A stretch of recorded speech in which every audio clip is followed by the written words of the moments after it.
기도하시겠습니다. 하나님 감사합니다. 아침마다 새롭고 늘 새로우신 하나님과 함께 하루를 시작하게 하신 것을 감사드립니다. 이 처음 시간부터 잠드는 시간까지 주님과 동행하는 축복의 하루를 살아가게 하여 주시옵소서. 우리를 넘어뜨리려고 하는 부정적인 생각들, 유혹들을 다 이겨내게 하시고 걱정, 근심, 염려를 다 주님께 맡기게 하시며 샘솟는 기쁨으로 충만하게 채워 주시옵소서. 우리 기도에 응답하시는 예수 그리스도의 이름으로 기도 올리옵나이다. 아멘. 오늘 말씀은 사무엘상 16장 1절부터 13절까지의 말씀입니다. 여호와께서 사무엘에게 이르시되 내가 이미 사울을 버려 이스라엘 왕이 되지 못하게 하였거늘 내가 그를 위하여 언제까지 슬퍼하겠느냐. 너는 뿔에 기름을 채워가지고 가라. 내가 너를 베들레헴 사람 이새에게로 보내리니 이는 내가 그의 아들 중에서 한 왕을 보았느니라 하시는지라. 사무엘이 이르되 내가 어찌 갈 수 있으리이까. 사울이 들으면 나를 죽이리이다 하니 여호와께서 이르시되 너는 암송아지를 끌고 가서 말하기를 내가 여호와께 제사를 드리러 왔다 하고 이새를 제사에 청하라. 내가 내게 행할 일을 가르치리니 내가 내게 알게 하는 자에게 나를 위하여 기름을 부을지니라. 사무엘이 여호와의 말씀대로 행하여 베들레헴의 이름에 성읍 장로들이 떨며 그를 영접하여 이르되 평강을 위하여 오시나이까. 이르되 평강을 위함이니라. 내가 여호와께 제사하러 왔으니 스스로 성결하게 하고 와서 나와 함께 제사하자 하고 이새와 그의 아들들을 성결하게 하고 제사에 청하니라. 그들이 오매 사무엘이 엘리압을 보고 마음에 이르기를 여호와의 기름 부으실 자가 과연 주님 앞에 있도다 하였더니 여호와께서 사무엘에게 이르시되 그의 용모와 키를 보지 말라. 내가 이미 그를 버렸노라. 내가 보는 것은 사람과 같지 아니하니 사람은 외모를 보거니와 나 여호와는 중심을 보느니라 하시더라. 이새가 아비나답을 불러 사무엘 앞을 지나가게 하매 사무엘이 이르되 이도 여호와께서 택하지 아니하셨느니라 하니 이새가 산마로 지나게 하매 사무엘이 이르되 이도 여호와께서 택하지 아니하셨느니라 하니라. 이새가 그의 아들 7을 다 사무엘 앞으로 지나가게 하나 사무엘이 이새에게 이르되 여호와께서 이들을 택하지 아니하셨느니라 하고 또 사무엘이 이새에게 이르되 내 아들들이 다 여기 있느냐. 이새가 이르되 아직 막내가 남았는데 그는 양을 지키나이다. 사무엘이 이새에게 이르되 사람을 보내어 그를 데려오라.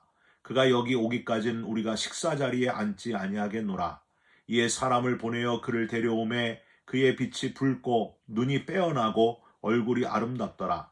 여호와께서 이르시되 이가 그니 일어나 기름을 부으라 하시는지라. 사무엘이 기름 뿔병을 가져다가 그의 형제 중에서 그에게 부었더니 이날 이후로 다윗이 여호와의 영에게 크게 감동되니라. 사무엘이 떠나서 라마로 가니라. 아멘. 오늘은 사무엘상 16장 1절부터 13절까지의 말씀으로 보는 것이 다른 분이라는 제목의 말씀을 함께 나누고 기도하는 시간을 갖겠습니다. 여러분, 교회에서 배우는 하나님에 대한 단어들 중에서 신기한 단어가 2가지가 있어요. 하나는 삼위일체라는 단어고요. 또 하나는 거룩하시다라는 표현입니다. 둘 다 오직 하나님에 대해서만 쓸 수 있는 단어이고요. 둘 다 서로 뗄래야 뗄 수 없는 그런 단어이기도 합니다. 우선 삼위일체라는 단어 트리니티는요. 한 분이기도 하면서 세 분이시고 세 분이면서 한 분이시다 하는 말인데 여러분, 세상에 존재하는 어떤 것도 이러한 형태로 존재하는 것은 없습니다. 교회 중고등부 학생이 선생님에게 물었어요. 선생님, 삼위일체가 뭔가요? 그랬더니 선생님이 너희들에게는 뭐지?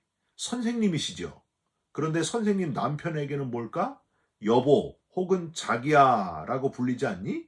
그러면 선생님의 엄마에게 선생님은 뭐가 되지? 딸입니다. 그렇지.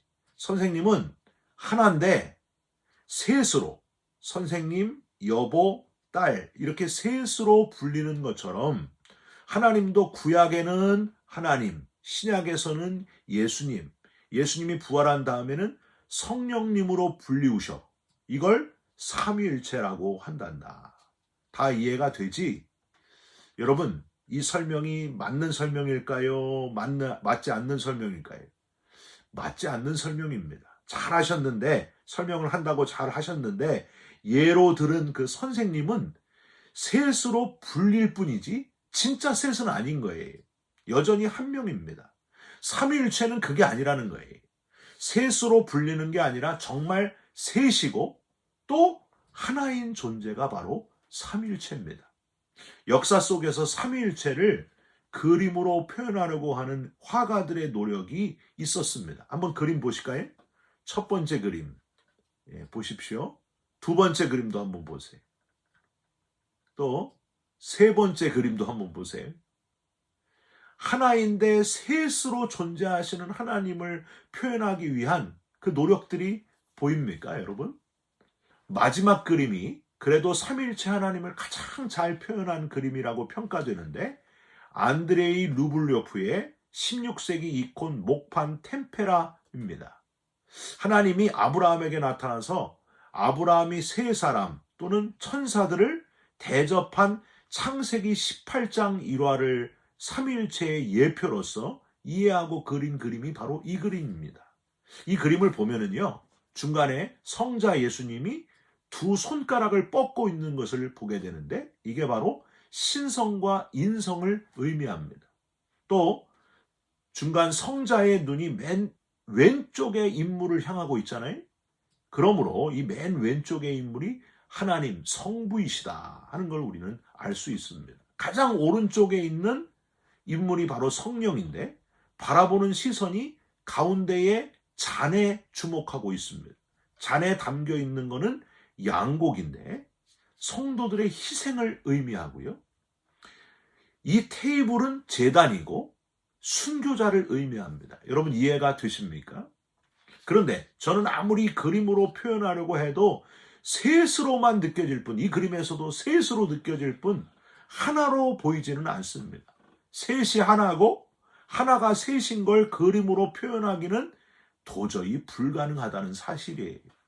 셋이면 셋이고 하나면 하나지 셋인데 어떻게 하나가 될 수 있느냐. 그렇게 존재하는 것이 세상에 어디 있겠습니까?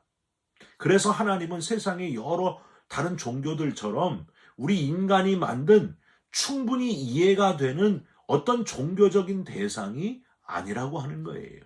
하나님 스스로 존재하시는 분이시고 우리보다 먼저 계시고 우리를 다 지으신 우리의 생각과 사고를 초월해 계신 분이 바로 하나님이십니다.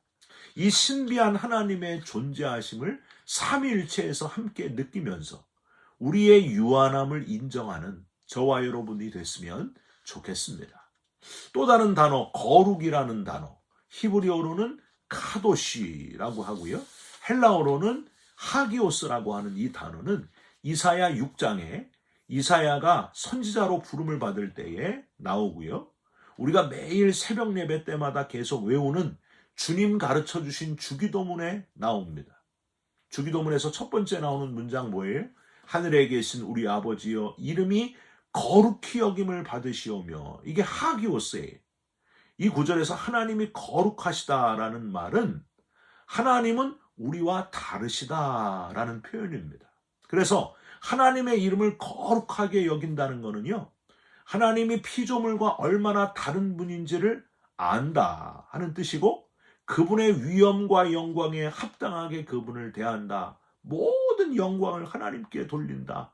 만물을 지으신 창조주께 영광을 돌린다. 그게 바로 거룩하게 여긴다. 그런 뜻입니다. 여러분, 그러므로 삼일체라는 말이나 거룩이라는 표현을 들으면서 우리가 꼭 깨달아야 될 것은 하나님은 신비하게 존재하시는 분이시고 스스로 존재하시는 분이시고 나는 하나님으로부터 지음받은 존재로 분명히 하나님과 나는 다르구나 하는 걸 우리는 깨달아야 됩니다. 그리고 하나님은 나를 초월해 계시는 어제나 오늘이나 영원토록 살아 역사하시는 분이 바로 하나님이시구나 하는 깨달음을 얻을 수 있어야 됩니다. 이런 깨달음으로 평생 동안 하나님의 위엄 앞에 존귀와 영광을 돌리면서 살아가시기를 주님의 이름으로 부탁드립니다. 여러분, 어제 주일은 무슨 주일이었을까요? 바로 삼위일체 주일이었습니다. 하나님의 하나님 되심, 하나님은 스스로 존재하신다는 사실을 깨닫고 하나님을 경외하고 하나님의 거룩하심을 경배하는 주일이 바로 어제 삼위일체의 주일이었습니다. 오늘 본문에서 우리가 확인할 수 있는 게 바로 하나님은 나와 다른 분이다 하는 사실입니다.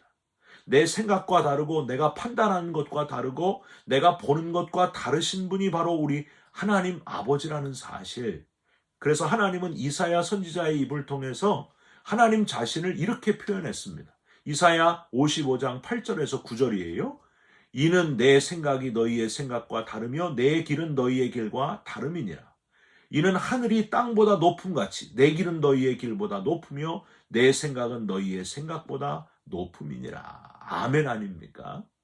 오늘 본문에는 블레셋과의 믹마스 전투에서 그리고 아말렉과의 전투에서 두 번이나 하나님께 순종할 기회를 놓쳐버린 사울왕을 안타까워하면서 이제 하나님이 사울왕을 버리시잖아요.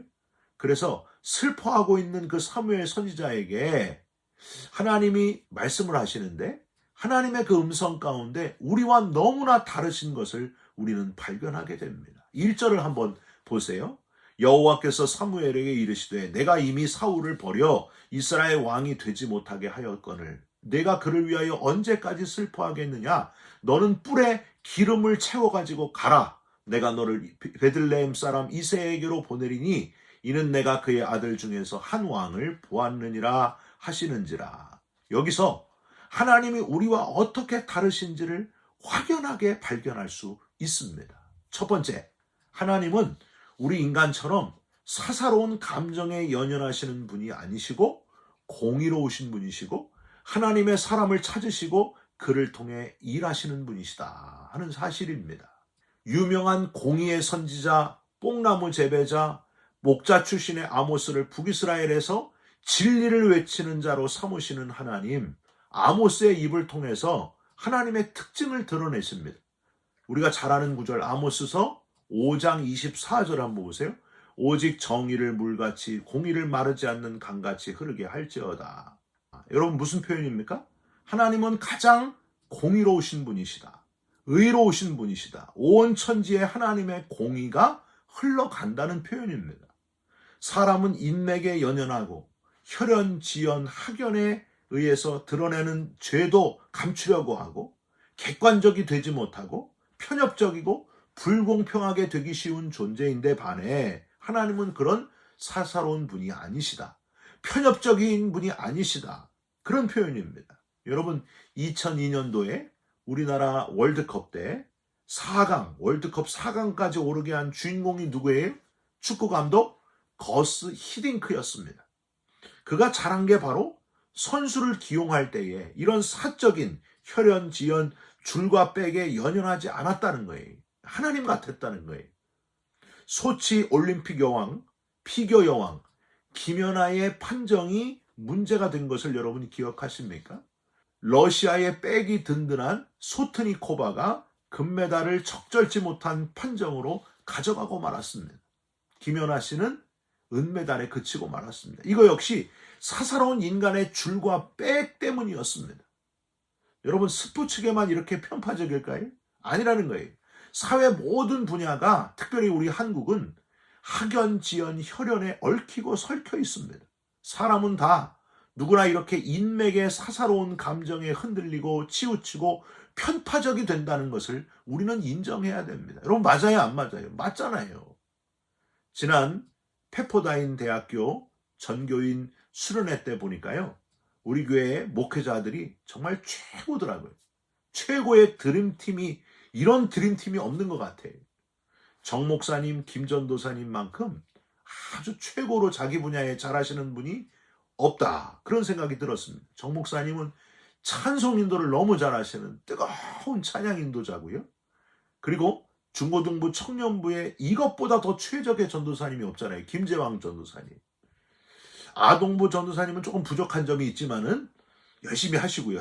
여하튼 이렇게 최고의 목회팀이 드림팀이 되어서 함께 일하고 있습니다. 저는 얼마나 기쁜지 몰라요. 여러분, 저는 아무리 살펴봐도 우리 교회 5명의 시모 장로님 같은 분들이 없어요. 최고의 장로님들입니다. 지난 2년이 넘도록 저와 갈등이 한 번도 없었어요. 솔선수보 많은 장로님들, 최고의 장로님들을 만난 것이 얼마나 감사한지 모릅니다. 제가 너무 팔이 안으로 굽지 않았습니까? 이걸 편파적이라 그러는 거예요. 편협적이라 그러는 거예요. 여러분, 사람은 다 이렇게 편협적이고 팔이 안으로 굽게 돼 있습니다. 그런데 우리 하나님은 이런 것에 흔들리지 않고 가장 공정하고 정의로우신 분, 우리와 다른 의로우신 분이라는 사실에 감사하시기를 바랍니다. 가장 의로우신 하나님께서 마지막 심판 때에서 정정당당 공정하게 심판하실 거예요. 여러분, 하나님을 닮은 그리스도인, 하나님처럼 사사로운 감정에 흔들리지 않는 의로운 그리스도인으로 살아가시기를 주님의 이름으로 부탁드립니다. 또 하나, 두 번째, 하나님은 두려움이 없으신 분이신데 또한 세심하시고 아주 지혜로우시기에 우리와 다르신 분이라는 사실이에요. 2절을 한번 보세요. 단호하게 이제 사무엘에게 베들레헴 이새에게로 가서 새로운 왕을 찾아라 하시는 하나님의 음성에 사무엘이 답을 합니다. 내가 어찌 갈 수 있으리이까? 사울 왕이 들으면 나를 죽이리이다 했더니 여호와께서 이르시되 너는 암송아지를 끌고 가서 말하기를 내가 여호와께 제사를 드리러 왔다 하고. 두 가지 아주 재미있는 모습이 발견돼요. 사무엘도 인간인지라 사울 왕을 무서워했구나. 나를 죽이리다 걱정하는 그 모습에서 후에 다윗에게 용감하게 진리를 선포한 나단 선지자와 비교가 되지 않습니까? 사무엘이 더 담대하고 대단한 제사장 선지자인 것 같은데 죽는 것도 두려워하지 말고 진언을 해야 하는데 이렇게 약한 면이 있었구나 하는 걸 우리가 알 수 있고요. 또 하나는 이렇게 사무엘이 두려워하니까 하나님께서 사무엘아 염려 말아라. 그냥 나만 믿고 가라 하실 줄 알았는데 약간 소심이 담긴 세심한 모습으로 암송아지를 끌고 가서 나한테 제사 드리러 왔다 하면 되지 않겠냐 하고 제안하시는 하나님의 그 세심한 모습이 너무 신기해 보입니다. 하나님이 이렇게 약간 소심하고 세심하게 지혜를 주시는 분이시구나. 하나님은 참 다양한 모습을 가지고 계시구나 하는 걸 우리는 여기서 깨달을 수 있습니다. 그래서 하나님이 우리와 다르다는 거예요. 거룩하신 분이시고 우리와 달라도 너무 다른 분이라는 거예요. 하나님이 모세를 처음 부르실 때도 그랬습니다. 제가 어제 출애굽기 3장과 4장을 읽다가 얼마나 웃었는지 몰라요. 하나님께서 모세에게 내 백성을 이스라엘을 구원하러 가라 그랬더니 모세가 하나님 내가 누구이기에 저 무서운 바로 왕에게 갑니까? 했더니 내가 반드시 너와 함께 있으리라 하고 멋있게 말씀하셨다가 너희 조상의 하나님이 보냈다고 제가 말을 하면 저들이 그게 누구냐 그러면 제가 뭐라 그럽니까? 그랬더니 하나님께서 나는 스스로 있는 자니라. 세심하게 다 답해 주시는 거예요. 또 4장에 가서는요. 지팡이가 뱀이 되는 기적을 보여주시고 손을 가슴에 넣었다가 뺐더니 문둥병이 생겼다가 또 다시 넣었다가 뺐더니 또 완전히 낫는 그런 기적까지 이것저것 다 보여주시고 이제 됐냐 하셨더니 하나님 저는요 입이 뻣뻣하고 혀가 둔한 자입니다. 보낼 만한 자를 보내소서. 모세가 또 다른 핑계를 대요. 저 같았으면 야 됐다 됐어 나도 지쳤다 너 말고 딴 사람으로 할게 그랬을 텐데 하나님은 또 말씀하세요. 누가 사람의 입을 지었느냐 내가 아니냐. 네가 말을 못하면은 말 잘하는 아론까지 내가 붙여줄게. 끝까지 세심하게 챙기시면서 설득하시는 하나님의 모습을 보게 됩니다. 여러분 이런 분이 저와 여러분의 하나님이세요. 죽음을 이기시는 담대함의 하나님이시기도 하지만은 우리의 작은 신음에도 응답하시는 분이 바로 하나님이십니다. 참 세심하고 따뜻하신 하나님, 그래서 우리와 참 다르신 하나님이라는 거예요. 여러분 오늘도 이런 따뜻하고 세심하신 하나님께서 저와 여러분을 지키시고 저와 여러분과 동행하신다 하는 사실을 기억하시기를 주님의 이름으로 부탁드립니다. 마지막으로 우리가 잘 아시는 대로 사람은 외모를 보는데 익숙하지만 하나님은 중심을 보시는 분이시기 때문에 우리와 다르다 하는 사실입니다. 6절에서 마지막 13절까지 우리가 잘 아는 대로 사무엘은 이새의 첫째 아들 엘리압의 모습을 보고 외모를 보고 바로 기름을 부으려고 그랬습니다. 엘리압 이름의 뜻이 하나님은 나의 아버지시다 라는 뜻인데 이름만 은혜스러운 게 아니고 저처럼 키가 크고 아주 멋지게 생겼던 것 같아요. 그랬더니 7절 끝에 아니다. 내가 보는 것은 사람과 같지 아니하니 사람은 외모를 보거니와 나 여호와는 중심을 보느니라. 둘째 아들 아비나답은 뜻이 나의 아버지는 고귀하시다. 얼마나 멋져요. 아비나답은 얼굴에 저처럼 아주 귀티가 흘러넘쳤던 것 같아요. 그런데 하나님이 또 막으세요. 아니다 하십니다. 셋째 삼마, 뜻이 거기 계신다 그런 뜻이에요. 아마도 셋째 삼마는 하나님이 계시는 것처럼 너무 똑똑하게 생겼던 것 같아요. 그런데 셋째도 아니라 그러는 거예요.